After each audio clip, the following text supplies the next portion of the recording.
Check. Keep it alive through these lines I write. I keep it live cause I thrive. I might just blow your mind tonight. I'm so hyped, but it's no hype.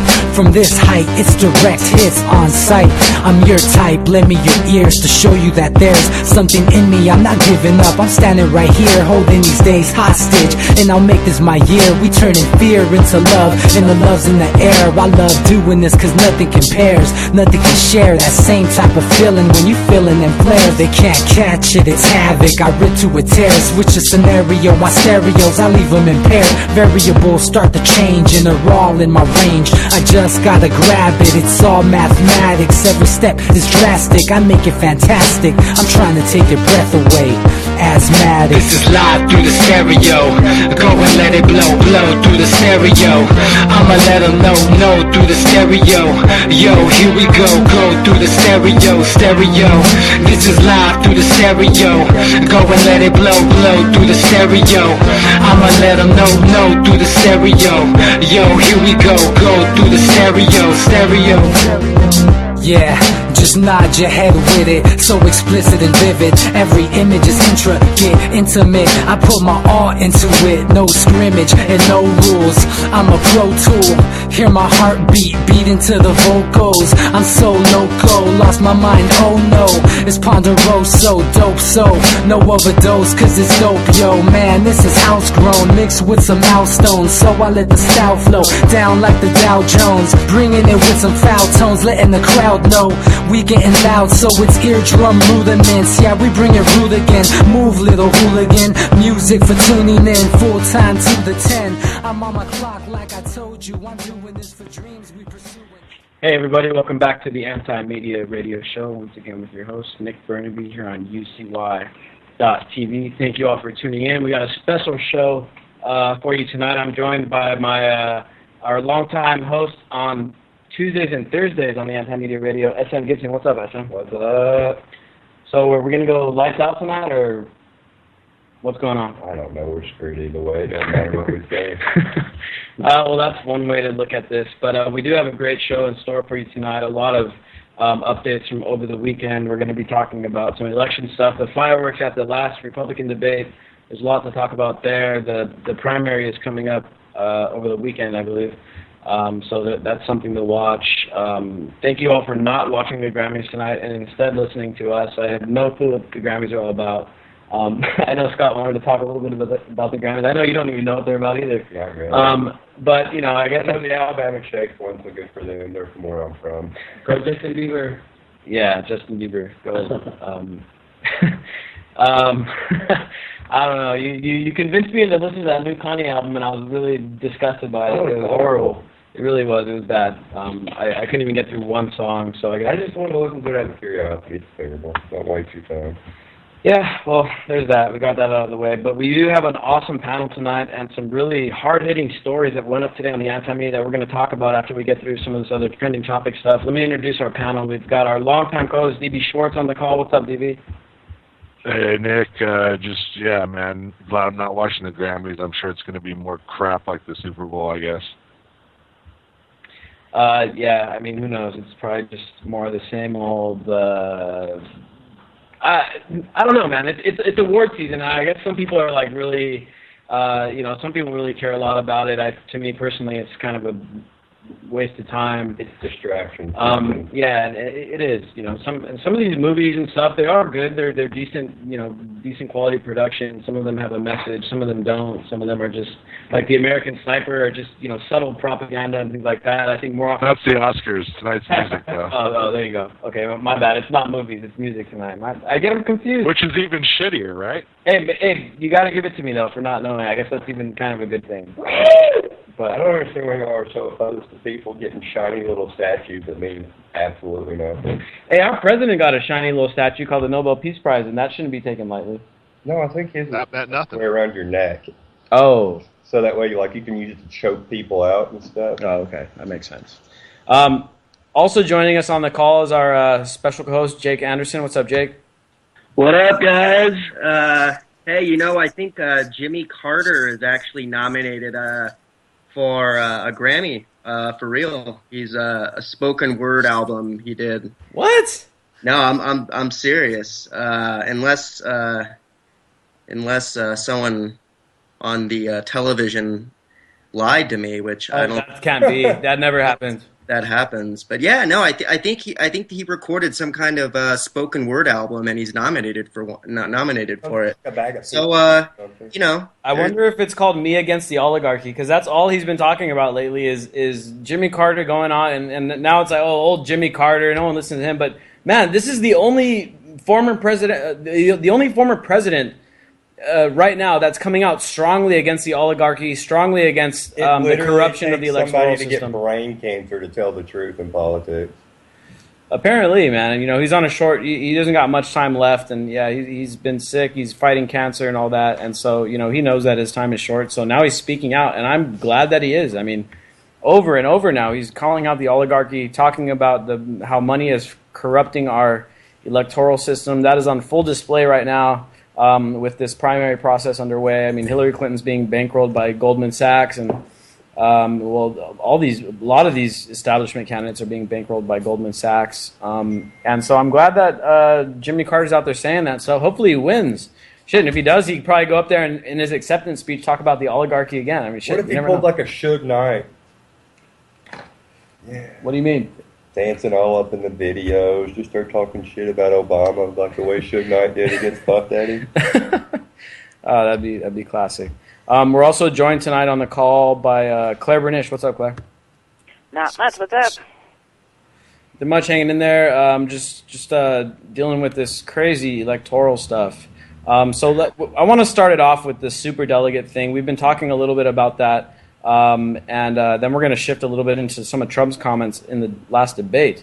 But first, I want to talk about these superdelegates because this was a big controversy coming out of New Hampshire because, as we know, Bernie Sanders won New Hampshire in a landslide, but somehow Hillary Clinton walked out with the same amount, if not more, we don't know for sure yet, delegates in New Hampshire. And so then this idea of the superdelegates kind of came to the forefront of the news cycle. And you have a great article on the Anti-Media that we published this morning that kind of explains what superdelegates are and why they exist. And apparently, it seems like the superdelegates were created to try to prevent somebody like Bernie Sanders. What can you tell us about this? Well, it's not exactly that they were created specifically to prevent somebody like Bernie Sanders from being elected, but it's more that they were created to ensure that a Democrat would end up being elected president. I mean, that's what it really comes down to, because after all, the party establishment needs to, it's looking out for self-preservation. I mean, they want to make sure that they have a Democrat as president. So with the idea that too many, not one stellar candidate would come to the forefront in the primary process, they wanted to make sure that there were enough delegates that were not yet committed that could change their mind basically at the convention and vote for whomever basically the party wants to be president. So if somebody they didn't feel was electable would get too many votes and they thought that they were too much of a far-flung candidate and this person was getting a lot of votes, then these superdelegates could basically step in and vote back for the establishment candidate to be the nominee. So somebody like Bernie Sanders, who doesn't necessarily represent the Democratic Party platform, is kind of a threat to the establishment. So these superdelegates are in place almost exactly for this situation. Now, it is, of course, possible that if Sanders generates enough support in the meantime and really looks like a stellar candidate for their party, of course they're going to step in and support him. But it does not seem very likely. And my God, I'm not a Bernie Sanders supporter. Anyone listening tonight knows I've been one of the biggest critics of Bernie Sanders. But comparing him to Hillary Clinton, I mean, it's kind of like a no argument there. It's like, yes, I'd rather have Bernie Sanders over Hillary Clinton any day of the week. Because, I mean, Hillary Clinton, I mean, she makes Republicans look dovish. I mean, she makes Ted Cruz look like a anti-war candidate. You know what I'm saying? I mean, she's openly advocating for a no-fly zone over Syria, which, in my opinion, would basically be like, yeah, might as well just declare World War III. You know what I'm saying? I mean, this is the candidate we're talking about here, and now we're seeing it unfold as the establishment shows its kind of true colors here. And continually, in Iowa, there's a bunch of questionable things going on, and now in New Hampshire, where she gets all the superdelegates. In fact, she's already got what, 300 superdelegates or something like that, compared to Bernie Sanders having like 5 or something. Well, it's not so much. The superdelegates are still not pledged. She has like 300 some pledged delegates already, and he only has like 40 or something. I mean, there's a huge difference.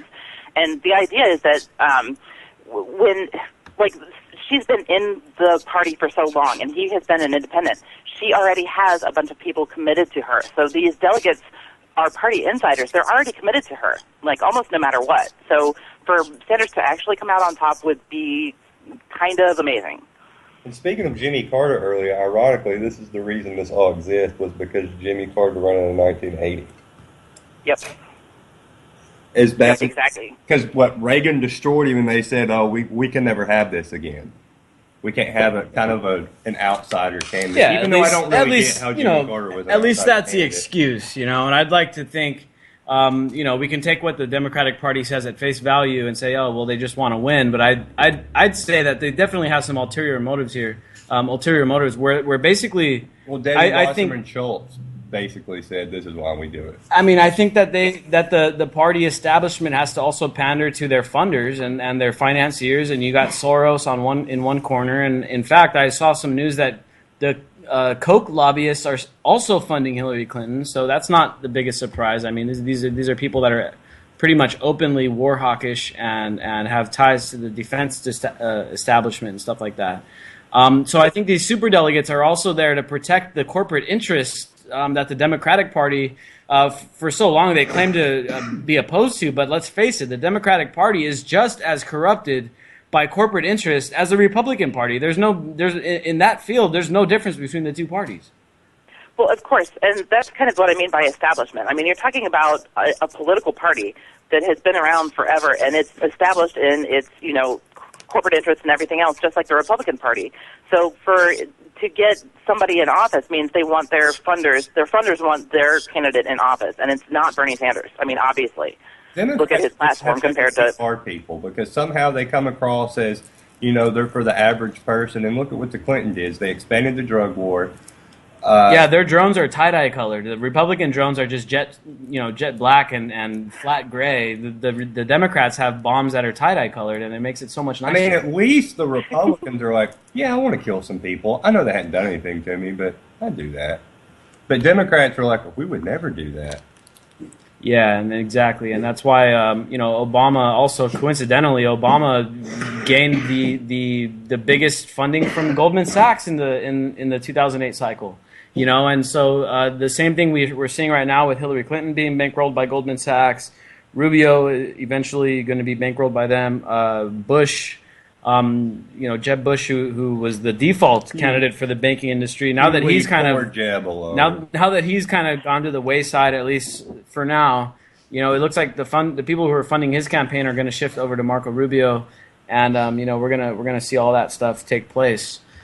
So there it is about the superdelegates. Anyone wanting to go learn more about that, go over to the antimedia.org and check out the latest article we have on superdelegates. Plenty of hyperlinks there. You can go back and check out the history, why they were created. A lot of it has to do with the riots going on outside the Democratic National Convention in 1968.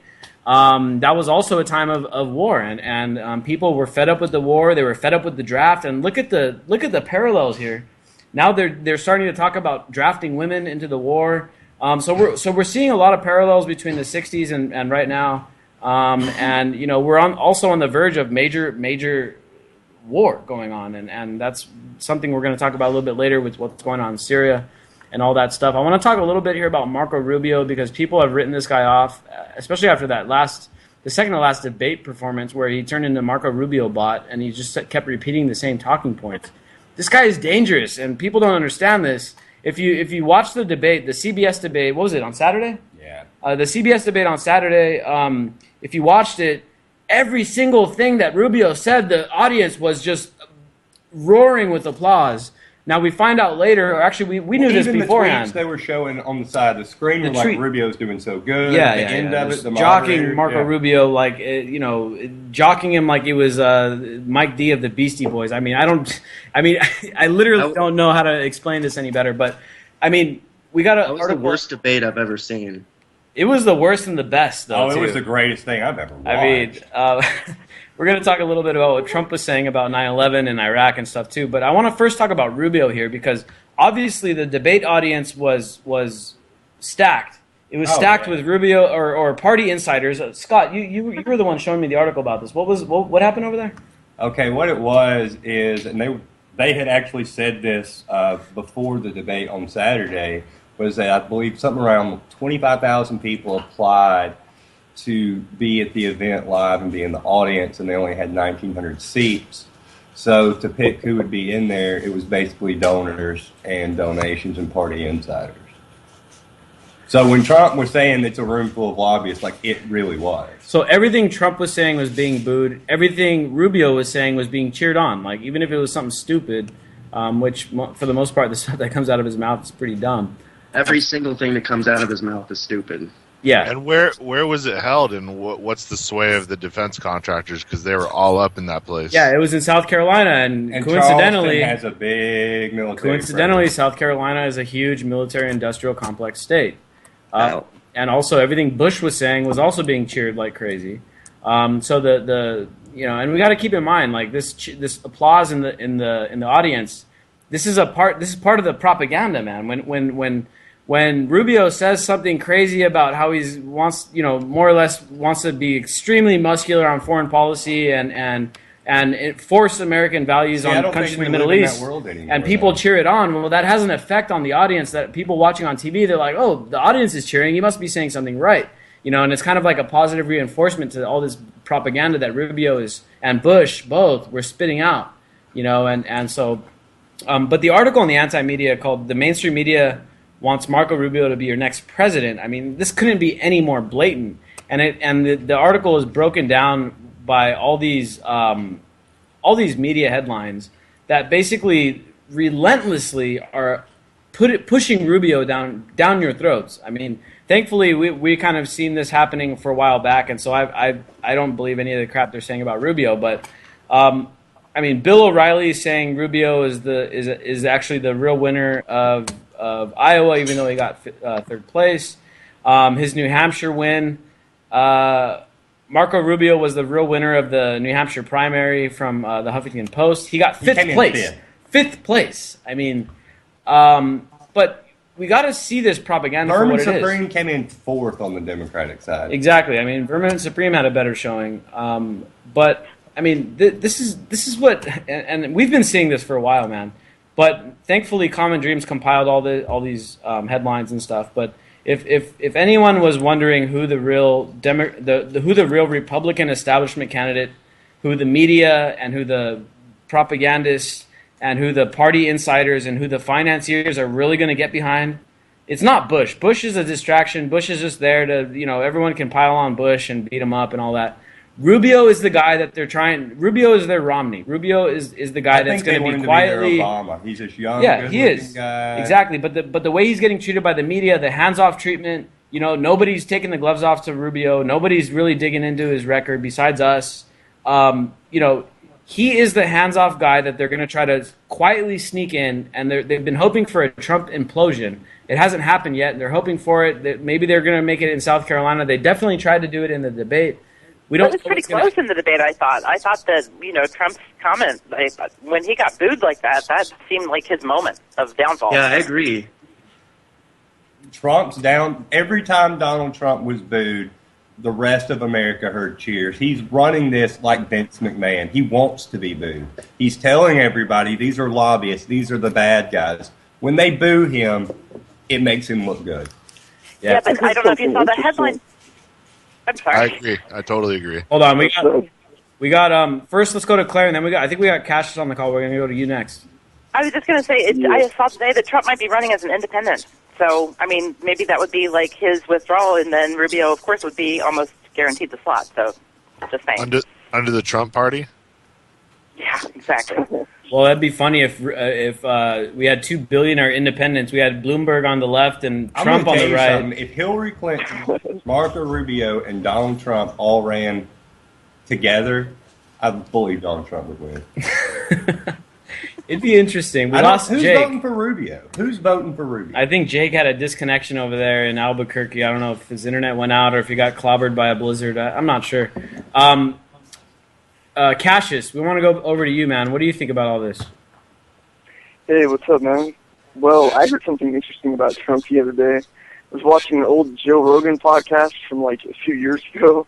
They were talking about Trump, before any of this, and they said something about how they heard that he was involved with some mafia stuff in New York, and he was throwing all these independent businesses under the bus to support his own endeavors and stuff like that. So I think there's a lot of stuff from Trump's past that could come up. Just a thought. Yeah, man. I mean, I guess we're gonna have to wait and see what happens with Trump and how it plays out. I mean, what we know now for sure is the media is pushing this guy down, or pushing him at us, and this is the guy they want.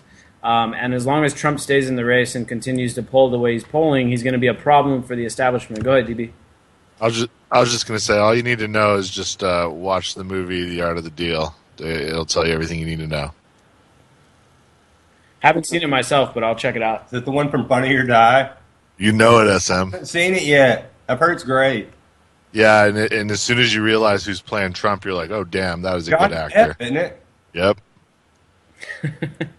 I guess we'll have to check that out.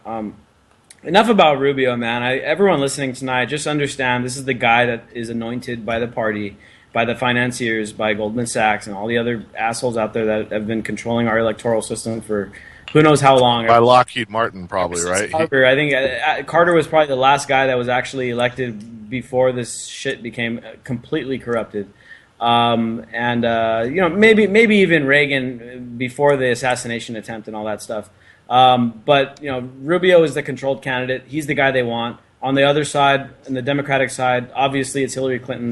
They're willing to break the rules like they did in Iowa and the superdelegate process. All this crap they're pulling out. Hillary is the candidate on the other side. I think as long as Bernie Sanders stays in and gives her a run for the money, and as long as Trump stays in and gives the Republicans a run for the money, I think the more chance we have at disrupting this highly controlled political system.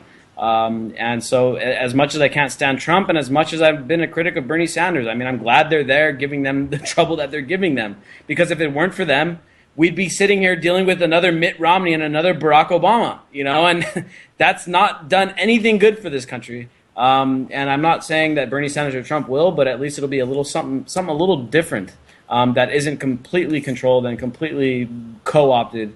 So we're going to have to wait and see how this plays out. I think there's going to be a lot of dirty tricks, a lot of media propaganda, and maybe even some outright fraud, which has been accused of in Iowa against Bernie and in favor of Hillary. I mean, we're going to have to wait and see how it plays out. But I think regardless of what happens, I think these two candidates have done enough damage to the credibility of the two parties that it's going to open the door in the next election to some legitimate third party or independent runs. And so we're just going to have to wait and see how this really plays out. Man. On to the next stuff. I mean, I'm so tired of talking about this election shit, but we're going to have to keep talking about this shit until November. What do you think about Trump saying what he said about the war, calling out the Bushes, bringing up 9/11? This is the last thing we're going to talk about this election, man, because I sat there and watched that debate, and as controlled as that damn audience was, Trump laid into Bush and all the other guys. That shit was hilarious. But what he said about Iraq, I mean, he's one of the first guys to go on a big platform like that and just straight up say Bush lied about Iraq. And you know what? He's right. I mean, we've covered this on the anti-media. Go and look up the Iraq war. Look up the Bush lies. I mean, one of the recently retired directors of the CIA admitted to the MSNBC that the intelligence that they had on Saddam Hussein and the weapons of mass destruction was ignored, and then Bush went on TV and lied about the intelligence that they had about the weapons of mass destruction and stuff. And we all know how horrible this war in Iraq has turned out to be. It was supposed to be a short, quick, cheap endeavor. It turned into trillions of dollars. It turned into thousands of Americans being killed and millions of Iraqis, and most of them civilians, innocents. Millions of people, over 1 million people, according to the latest studies. I've seen estimates as high as 4 million. I think that's a little bit over-exaggerated, but at least 1 million Iraqis. Think about this. That if you look at that in American terms, 1 million people, I mean, that's the size of big cities. That all those people are dead. Iraq is a much smaller country than the United States. That's a big chunk of their population, and you wonder why terrorist groups like ISIS take root over there? Well, there's your answer. I mean, this stuff was all predicted. Anyone with knowledge, anyone with any kind of common sense will tell you that this kind of stuff is going to happen when you go and do what you did, overthrow governments and things like that, destabilize regions. That's exactly what happened. And you know what? Trump called it out, and he did it on national TV. The Republican Party is absolutely freaking out over this. I mean, everything. I've never seen such strength as those people that are still in Iraq. You know, just still hanging in there. Never seen such strength and, you know, good attitude. You know. Yeah, man. I mean, the people that are sticking around in Syria and Iraq. I mean, you got to wonder, like, how are they actually doing it? It's crazy. I mean, I wouldn't be able to do it. I'd have been one of the first people out. I'm not going to sit there and you know, deal with watch some country overthrow my government. But a lot of those people don't have a choice. They don't have the resources to get out. It's one of the poorest areas in the world. But now you've got Saudi Arabia, you've got United Arab Emirates, and you've got Turkey. I mean, it looks like the beginning of World War III here. I mean, you got now in Iraq and Syria, in this whole fight against ISIS, you got over 70 countries involved. 70 countries are in there, got their hands in the mix, trying to get their own, you know, agenda through, and this really is turning into a small world war, and it's got the very high potential to turn into a big world war. And I was going to just say, strangely, officially, we're sitting it out, and China is too.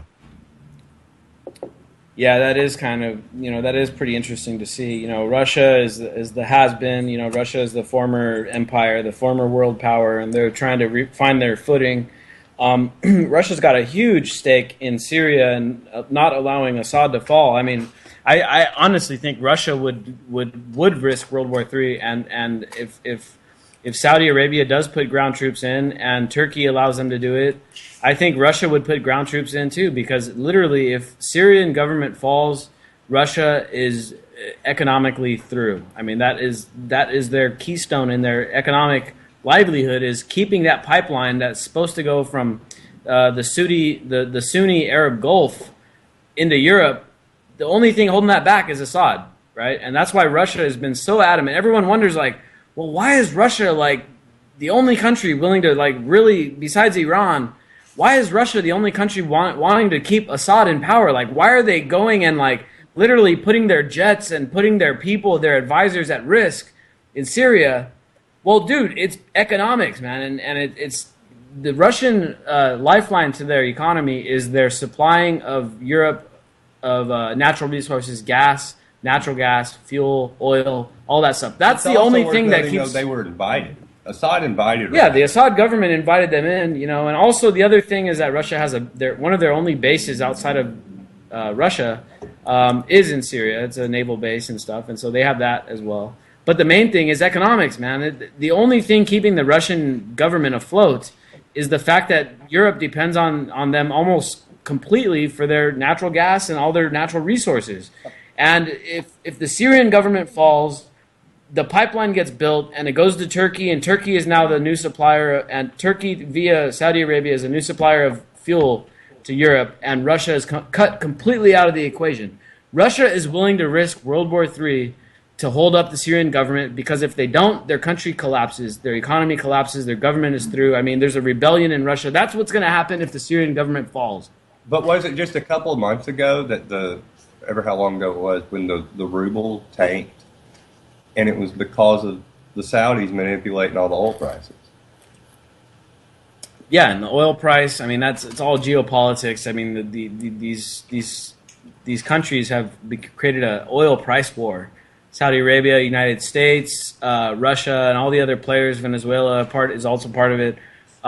They've created a price war for oil, and none of them want to cut the supply because they're all trying to punish one another. Because a lot of these countries, Venezuela, Saudi Arabia, the Gulf Sunni states, Russia, and even the United States are so dependent on oil, right?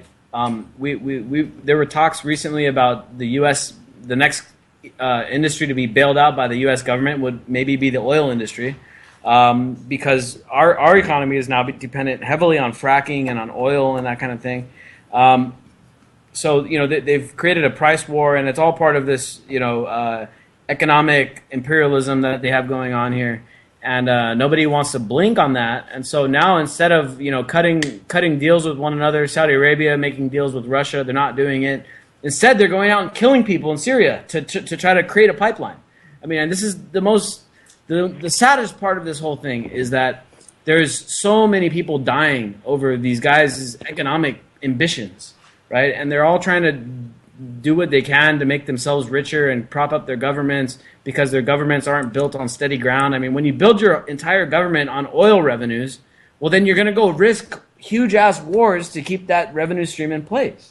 You know what I mean? And the Saudi monarchy doesn't want to cede its power. There's a lot of money to be made just from the war. Putin doesn't want to give up his power. The U.S. doesn't want to relent the petrodollar. I mean, all these countries are out there trying to save their economies, and they're risking World War III to try to do it. And it's not like it's a surprise. Almost every war throughout history has been, they tell us it's for one thing, it's for honor, it's for this, it's for that. Well, when it comes down to it, it's most of the time it's economics and resources.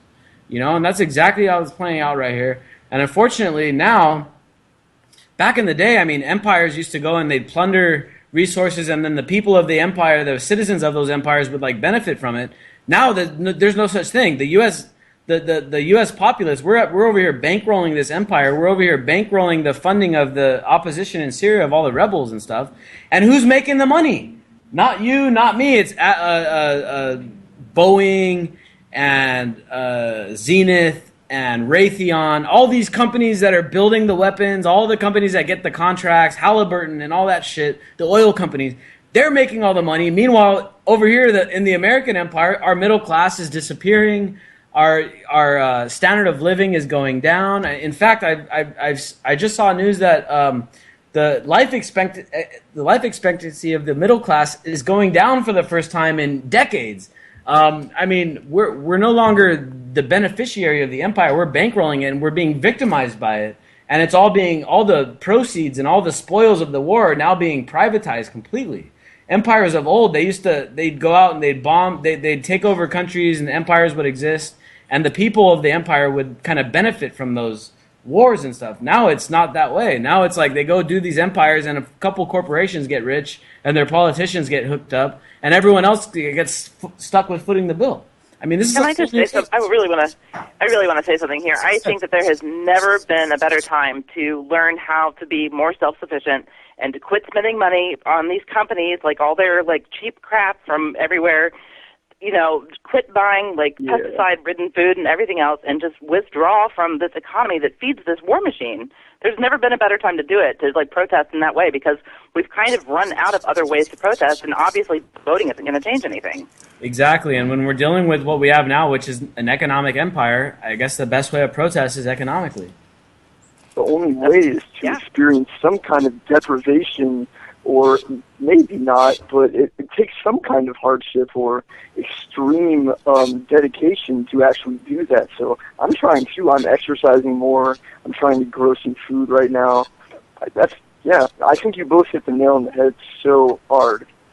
I mean, we don't need a big-time revolution where everyone's out in the streets and then we throw some asshole in the power, like, who knows, Trump or something like that. That's probably what would happen. We need an economic evolution. We need to turn away from this empire. We need to stop supporting it, stop feeding it. It's like a huge octopus. We got to stop feeding it, and sooner or later those tentacles start drying up, and they'll no longer be able to support financing proxy wars against Iran and against Russia and all this stuff. And unfortunately, it's as much stuff as Russia's doing wrong over there. I mean, it's on the Russian people to reel in their own empire and all that stuff. How do we don't reel in ours? Exactly, and that's what we got to do. Is we got to starve this beast, man. That's the only way to do it. No, I'm thinking about making the Tuesday and Thursday night shows of anti-media radio just more hockey specific, because I don't really know anything about hockey, but I know Canadians love it, and that sounds like the place to go right now.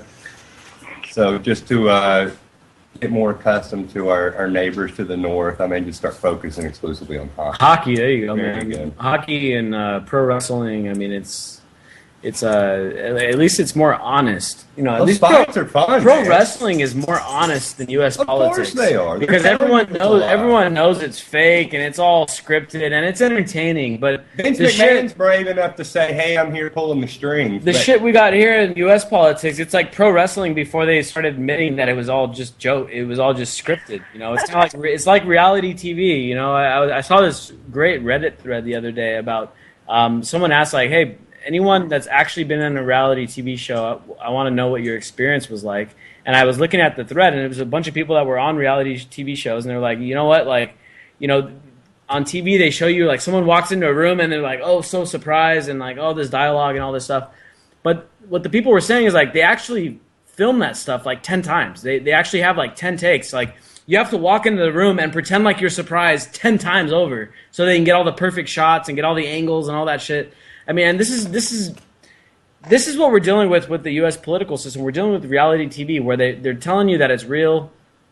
Anyone that actually pays attention knows it's fake. But for the most people still watch the Kardashians like, oh, that's so sad what happened to the poor girl. But no, it's all fucking scripted. It's all fake shit. But people are being sold it, and most people that are uninformed people that aren't actually paying close attention, and unfortunately, for the most part, these are the same assholes that are voting too.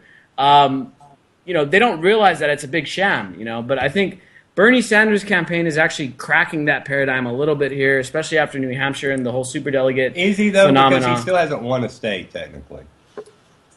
I don't know, man. He's got such support, and I really do see some parallels between what Bernie Sanders has going on with Ron Paul. I know they come from completely different philosophies and completely different messages and stuff, but I think the similar thing is going to happen where people like see the show, they see it going on, they're like, all right, let's get involved. We can do this. We can vote for someone that actually we're passionate about, and then reality strikes. And I feel like the difference between forget what they believe, but the big difference between Bernie Sanders and Ron Paul is I think Ron Paul's supporters were just adamant and passionate about him and his message. I think so much of Bernie is just the anti-Hillary vote.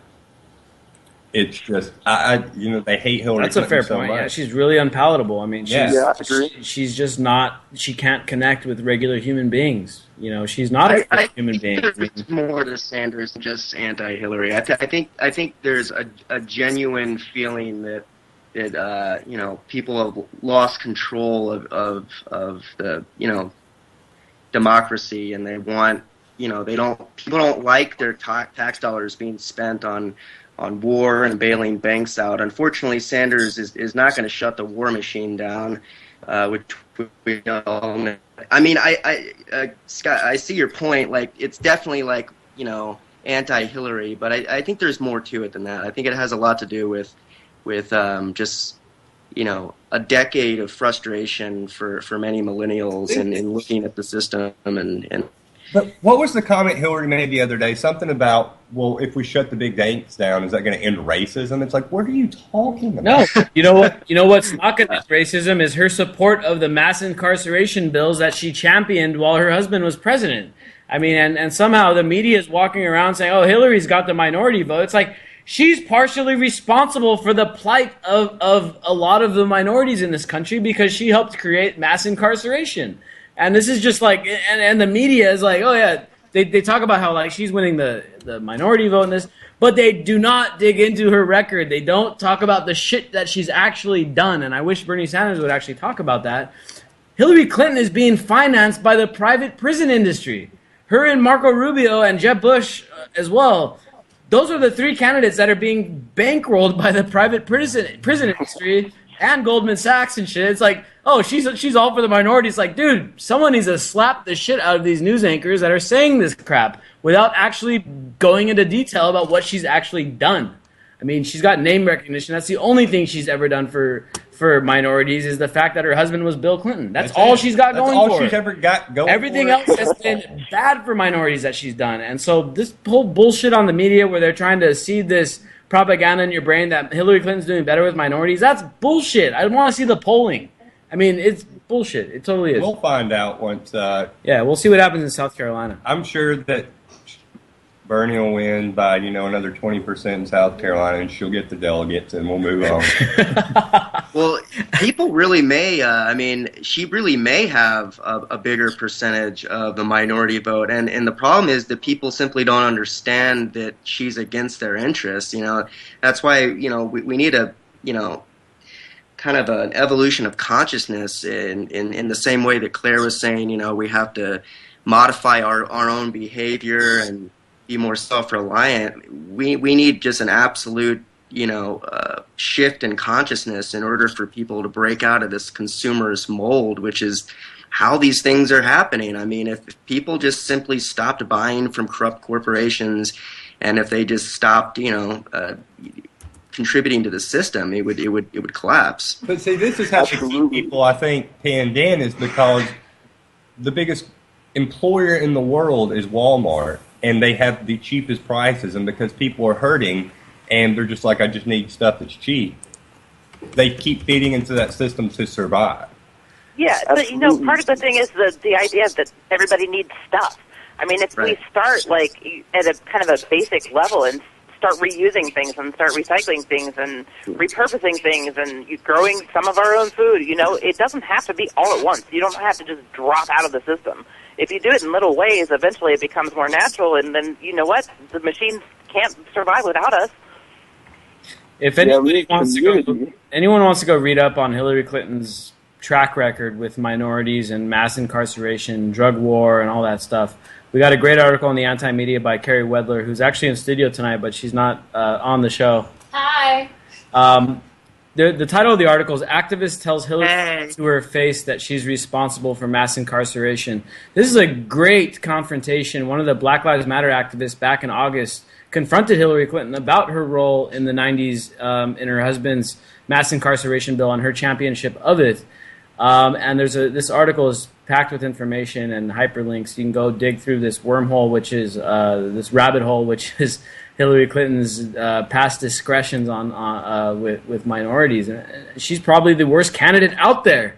She's probably the worst candidate out of either party's running that has done more in a bad way against minorities than anyone else. I mean, this is just crazy that they're saying that she's actually winning that vote, and maybe she is, but it just doesn't make any sense. And if she is, it's all just media hype, and then they're telling you that it's happening, so therefore it's happening. I mean, it's just crazy. It's insane. And you know what she said? You know what? One of the things that stuck out to me the most out of this confrontation, because these activists were like, well, Hillary, how are we going to end, the plight of Black America? How are we going to end the incarceration of minorities?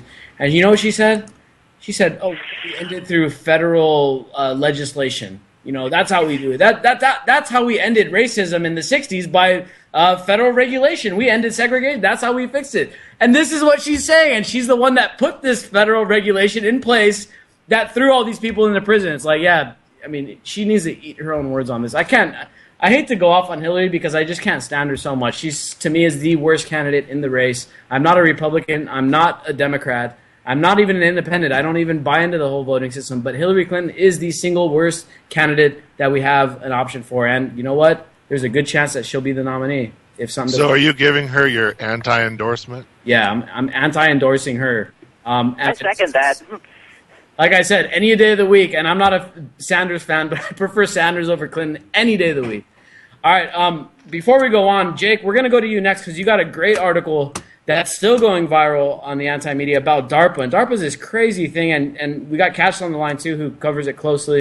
So go to a couple callers. We got a couple callers on the line. I'm going to try to get to our callers in order that they called in. So first, we're going to go to 619. Looks like we have someone from San Diego on the line. How's it going? You're on the Anti-Media Radio.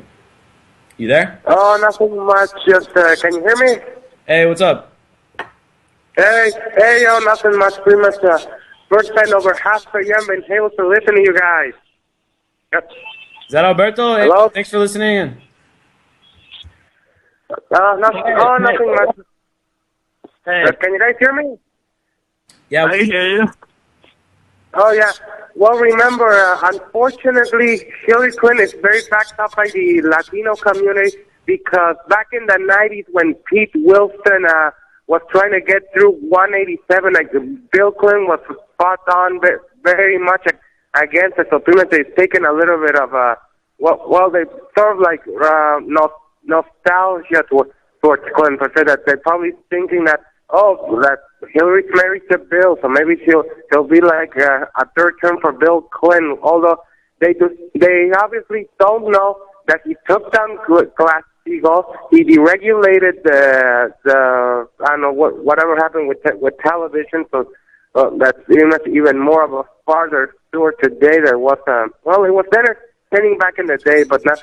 But now it's more like, I don't know. Clinton is responsible for the media monopoly as well. Let's not forget that. And Hillary, I mean, if you compare Hillary's track record to Bill Clinton, she even makes Bill Clinton look like an anti-war activist. You know what I'm saying? I mean, she is much more hawkish, and her voting record in the Senate shows it. She voted for Iraq. She voted to fund all these wars and all this stuff. She helped champion the Libyan intervention, the Syrian intervention. She helped depose Gaddafi, which has led to 50,000 deaths. I mean, yeah, Hillary Clinton is just awful on all that stuff. And she makes her husband look pretty good, actually. And she's done this to herself, because I don't think anybody's going, how dare Laura Bush get us into Iraq? But she has put herself in this position by her greed of power, that now, all her husband's policies that were bad for minority communities are coming back to bite her. Alberto, one last point, man. What were you going to say about the Latino community in Hillary Clinton?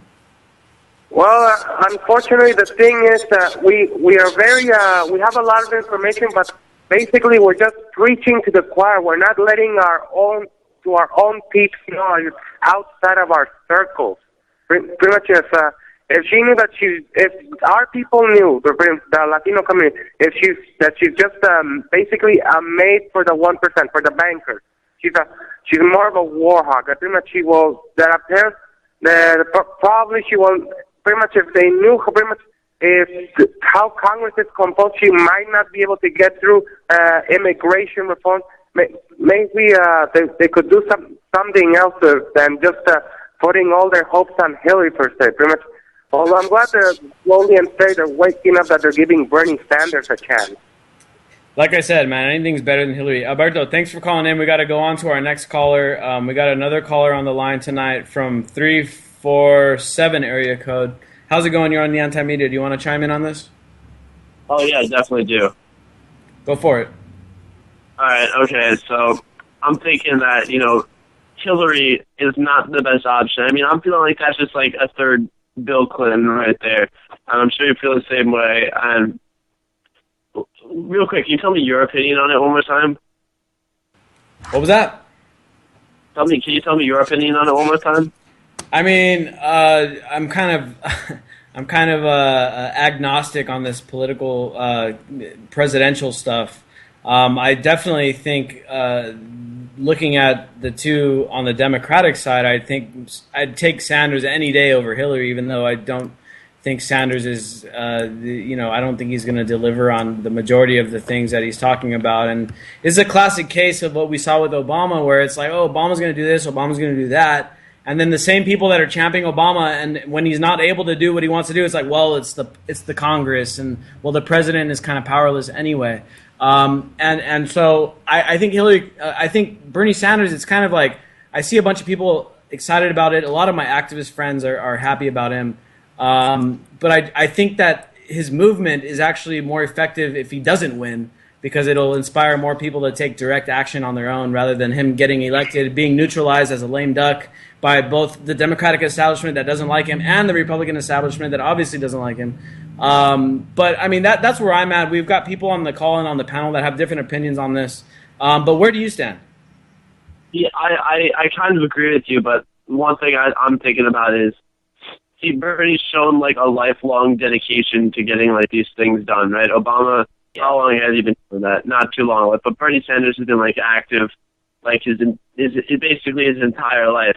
So I'm thinking, Obama doesn't really make a fuss about things too much, but if Bernie Sanders gets in there, he's just gonna go, and I'm feeling like he's gonna just try to expose the system, like, and say how much isn't working. Obama gets in there, he's being like polite. All right, I understand that, but Bernie Sanders is going to go in there. The way I feel like, that's why I support him. I feel like if he somehow becomes president, I mean, it would be tough for him to win election, but I feel like he's just more motivated than Obama. I feel like at this point, I feel like Obama doesn't really care anymore. I feel like he's just given up. But I don't think that Bernie Sanders, after all this time, the civil rights marches and everything he's been through, I feel like if he's come this far, he's not going to give up. I just feel like he's not going to be the same type of lame duck as Obama. He's at least going to try harder than Obama's trying. I think that Bernie Sanders is a much better candidate than Hillary Clinton as far as the interests of the United States. He's been he's being rejected by the Democratic establishment, all that stuff. That itself tells you something. We may not agree on his policies, anything like that. And it's the same thing with Trump. As much of an asshole that Trump is, as much as the dangerous rhetoric that he's spitting out there, at the same time, he's a thorn in the side of the establishment. And I'm coming from the perspective where I like to sit back and watch these people squirm. And that's what I'm enjoying about this whole thing. Hey, thank you for the call, and thank you for tuning in. We got one more caller that we got to get to here from 530. You love Pornhub. Have a good night. You too, man.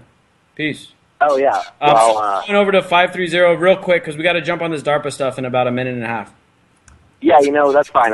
You answered it. I had some initial questions. I was going to ask you, why is it that you're not too down on Bernie Sanders? But you basically went over that, so you answered my questions.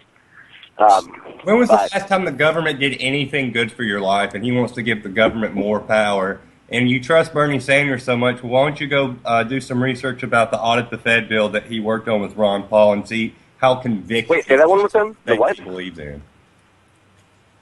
Yeah, I mean, the what with Ron Paul? It's Bernie Sanders does have a long track record of doing some pretty principled things, but at the same time, he, as SM was saying about Ron Paul, they had to audit the Fed bill, and Sanders kind of stabbed. I know. And stuff, and then that's. But wasn't that debatable? How that would just completely fuck anything that the U.S. government kind of, sort of, might be. I think the U.S. government is based on the Federal Reserve. As bullshit as that is. That needs to happen. So caller from 530. What do you want to add to this, man? We've been going over this election stuff. Trump calling out Bush a liar about Iraq. We got Bernie's insurgent candidacy. We got the super delegates going off. We only got about a minute to spend on this. What do you have to say?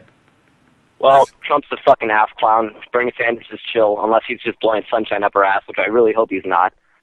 Hillary's a fucking joke. But, then again, what do I know? I'm just, listening to what they tell me about themselves. So I don't even know if Bernie Sanders is all that great. He could just be another fucking puppet. I really hope he's not. But, I'm putting my eggs in Bernie Sanders' basket. We're going to have to find out, man. And I'll say it again. I'll say it. I've said it twice already this show, but I'll say it again. I'll take Bernie Sanders over Hillary Clinton any day. I second that. And as bad as it sounds, I think Trump is more of a problem to the Republican establishment than any of those other candidates, and that to me is entertaining. I hate his rhetoric. I'm really sad about the violence that has been going on against Muslims now because of Trump's amped up rhetoric and his empowerment of the white pride, the racist, white supremacy movement and all that. That's dangerous too. But I think him giving him a thorn in the side is kind of entertaining. Caller from 530. Thank you for tuning in. We're gonna have to. We're moving on to the next topic here, but thank you for calling and listening in. We're here 5 days a week, from 11 to 12 p.m. Eastern time here on Anti-Media Radio. Jake, man, you got a huge article on DARPA, dude, and DARPA is such a it's a topic that we've been unrelenting on. We've been covering it consistently. Cassius can vouch for me on this. We've been covering it over and over, and it's so hard to get people to read it. Thankfully, today, your article is still going viral, man. I don't know if you know it, but it is. It's going viral. But you made 15 great points about DARPA, and the article is called, if you don't know what DARPA is, you should probably read this, and I think that has actually convinced a lot of people that they need to start finding out what it is. We were looking at some of the search trends on DARPA, and literally, only a couple hundred people search to find out what DARPA is all about. So, and it's so big and so secretive, and so the implications are so huge with DARPA. Give us a quick rundown, man. We only have 6 minutes to go here. What can you tell us? Well, so I guess the point I'd like to focus on is that in many ways DARPA is kind of the connective tissue that ties together a lot of the defense contractors, private companies that are doing research for surveillance companies and stuff like that. But DARPA is, they're in many ways shaping the military-industrial complex. They basically are in a constant state of trying to anticipate the next great thing in weaponry. And so they line the pockets of the defense contractors, and they're the ones trying to create, artificial intelligence and all this really, futuristic stuff. But, we lose track of they created the internet and blah, blah, blah. They've done some great innovations, but we lose track of what happens with some of these projects that are really pretty devious. For example, in the late 50s and early 60s, they did an anti-polio vaccination that exposed literally 98 million people to something called the cryptic human infection of monkey virus. And this is still heavily debated, but they're just kind of unleashing these insidious plans on us, and the military-industrial complex eats it up because they want to keep money going to their coffers, and they want to have perpetual war. And when you have an agency that's constantly looking for the future of war, well, guess what you get in the future? War.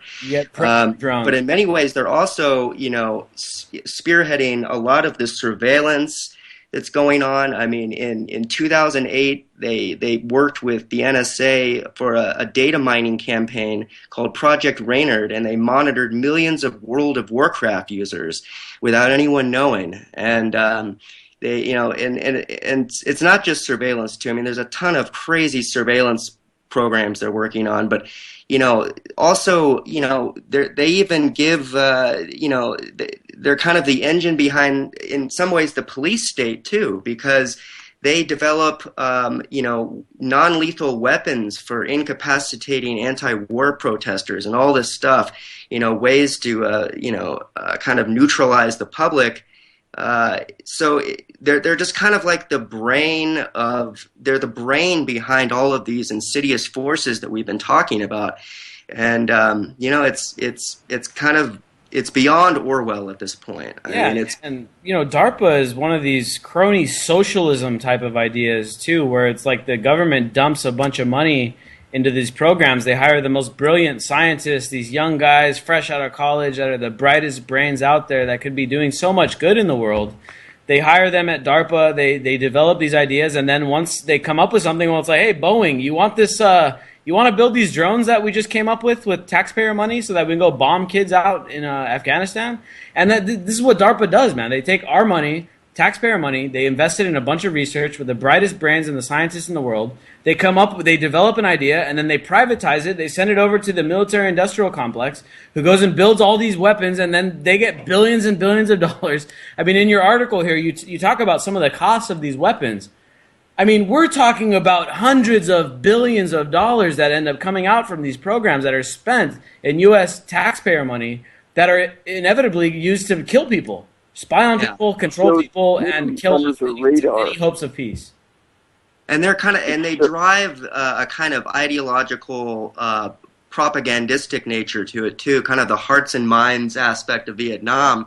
During the Iraq War, DARPA single-handedly pushed this idea of something called culture-centric warfare. And what they did is they basically conscripted social scientists and anthropologists to go over to Iraq as mercenaries and try and understand the enemy. But they're not understanding anything. What they're doing is creating this artifice of a social understanding of honorable warfare is what they called it. They called it honorable warfare, and so it's just this kind of never-ending propaganda. It's almost like the rhetoric arm of the military-industrial complex. But I mean. It's pretty insidious. Cassius, I know you've done some research on this too. Did you know about this narrative huge rabbit hole, right? Jake, I know you were basing a lot of this research you did on this book you read. Give us the book name. We're about to get to the end here. Yeah, no. Annie Jacobson is the author, and she wrote a book called The Pentagon's Brain. All right, so check that out. Go over to the Anti-Media. Check out our latest article on DARPA. It's hugely in-depth. Check out our archives on DARPA that Cash has covered in-depth over and over here. I'ma let 'em know through the stereo. Yo, here we go.